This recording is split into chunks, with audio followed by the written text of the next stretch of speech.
Nagawa pang dumalo sa flag ceremony ng isa sa mga minor de edad na sospek na si alias Nash bago ang malagim na pamamaril kahapon. Saka po pumunta sa isang comfort room sa loob ng eskwelahan kung saan siya ay naghintay, and he was joined later by alias Rod at around 8 a.m. Ayon sa PNP, dito inayos ang pamamaril. Usap pa po sila sa CR more than an hour bago po nila ginawa itong krimen na ito. 10 minuto makalipas na magsimulang magpaputok ang dalawa, bandang 9:30 a.m. nang mahuli si alias Rod.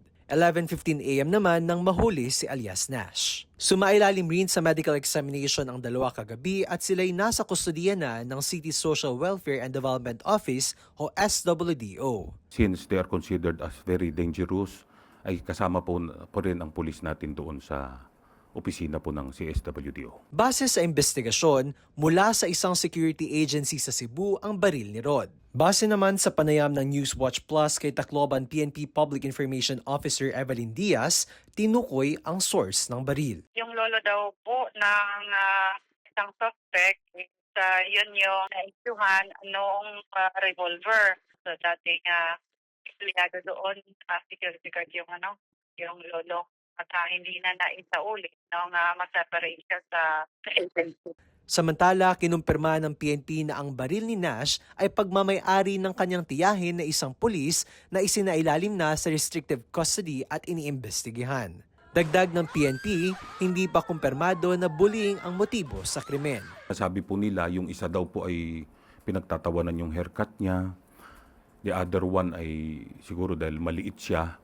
Pero unconfirmed po ito. Tinitingnan din na anggulo ang impluensya ng social media, partikular kay Nash. Aside from his own post na mga violent videos, meron pa pong tinitignan tayo na iba pa pong grupo or mga kinakasalihan niya kung saan na pwedeng nag-udyok sa kanya para gawin po ito.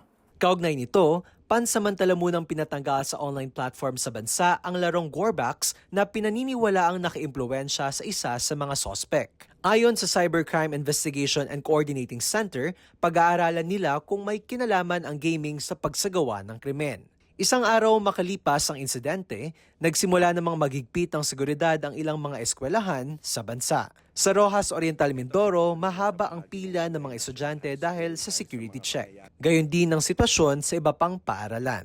Ani naman ni Education Secretary Sonny Angara, i-update ang security protocol sakaling may barilan sa loob ng paaralan. Which we never had before, yung protocol kapag may namamaril na. So, it's something we never thought was applicable. Ano yung drop na kayo, ano yung behavior to minimize yung loss and death. Suspendido naman ang klase sa ilang paaralan sa San Jose, Tacloban, habang bukas naman magsisimula ang psychological first aid sessions para sa mga apektado sa insidente. Para sa mga balitang napapanahon at on-demand, Chim Cantos, Newswatch Plus.